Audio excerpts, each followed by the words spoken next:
Bienvenidos una vez más a los temas de salud. Hoy vamos a tratar un tema interesante. Nos están llegando bastantes solicitudes en los foros, sobre todo por una confusión en la sintomatología.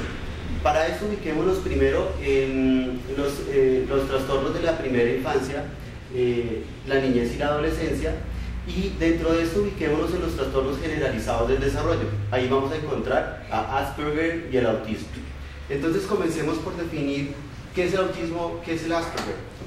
Bueno, John, como tú estabas mencionando, ambos trastornos se encuentran dentro de la categoría de trastornos generalizados del desarrollo.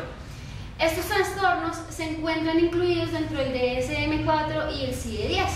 No solo estos dos trastornos se encuentran incluidos, además hay otros trastornos asociados con características similares.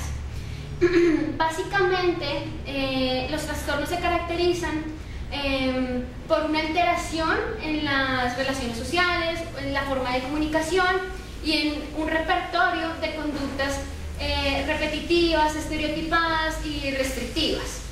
Algunos autores mencionan lo que nosotros conocemos como el espectro autista. El espectro autista son unas características comunes de diferentes trastornos. Dentro de ese espectro autista encontramos lo que son el autismo, que se considera tiene una mayor dificultad en la interacción social, y encontramos el trastorno de Asperger, que se considera de alto funcionamiento. Bien, o sea que eso lo podemos reunir en tres, es decir, alteraciones de la integración del sujeto socialmente, de la comunicación y de la comprensión del lenguaje, ¿cierto? Sí. Hablemos ahora un poquito del inicio del trastorno. Indudablemente hay problemas en la identificación precoz sobre el autismo y el Asperger, porque hay niños que no presentan problemas en el desarrollo en los primeros 2 años o en los primeros años. Hay niños que no presentan problemas en cuanto al nacimiento. Por eso podemos decir que aunque hay un rango largo de edad para el diagnóstico, alrededor de los 5 años para el autista y entre los 11 años para el niño con Asperger, pero más adelante trataremos sobre unas conductas antes del año para que los padres y los profesores se puedan dar cuenta. Bien, hablemos ahora un poquito entonces del curso del trastorno. Vamos a iniciar con autismo. La enfermedad se puede identificar antes de los 3 años de edad.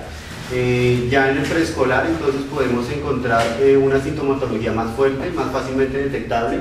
Hacia la adolescencia pues podemos encontrar entonces que se aumente el nivel de desarrollo conseguido, que se decremente o se mantenga, y en la adultez pues conseguimos en algunos casos una estabilidad parcial. En el Asperger, ¿cómo sería el curso? Digamos que el Asperger tiene una presentación en un inicio posterior al trastorno del autismo, o eso es lo que se ha podido reconocer tiempo después. Adicional a eso, el retraso motriz y las deficiencias de interacción social se pueden evidenciar durante el periodo preescolar. En la parte adulta podríamos mencionar que la persona puede presentar dificultades en las relaciones espontáneas y en la modulación de la interacción social. Podríamos decir que el trastorno de Asperger tiene un curso continuo y que en la mayoría de los casos se podría presentar a lo largo de la vida. Hablemos un poco entonces de la sintomatología. Empecemos con el autismo. Antes del primer año vamos a encontrar una baja frecuencia en el uso de la mirada dirigida, de pronto una alteración en la anticipación del niño cuando va a ser cogido, cuando lo vamos a alzar, y una ausencia de la sonrisa social. ¿Qué encontramos después del año? Menor contacto visual con las personas. Los chiquitos cuando los llaman por el nombre no contestan o no voltean.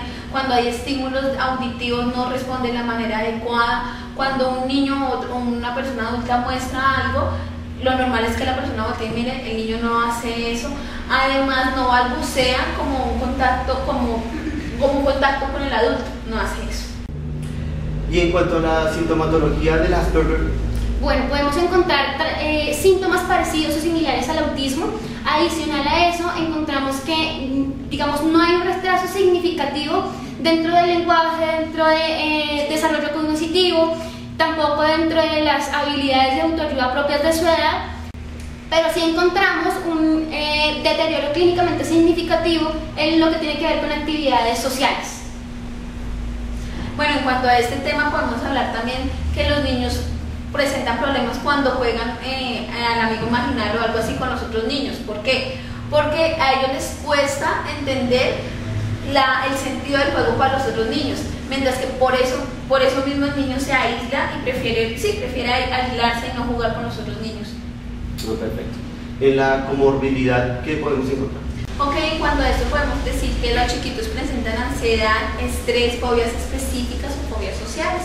Bien, ¿y el diagnóstico diferencial? En el diagnóstico diferencial hay que tener muy en cuenta que no se confunda con otros trastornos. Por ejemplo, en el Asperger, que no se confunda con trastornos de esquizofrenia, trastornos de mutismo selectivo, trastornos trastornos de lenguaje expresivo, trastornos de lenguaje receptivo expresivo.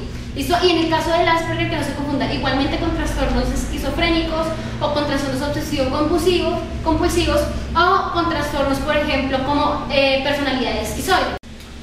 Bien, en cuanto al pronóstico, lo que tenemos que tener en cuenta es, primero, es un trastorno para toda la vida, pero los sujetos lo que sí pueden hacer es acudir a terapias que le permitan de alguna manera adaptarse a nivel social o lo que se considera la vida real.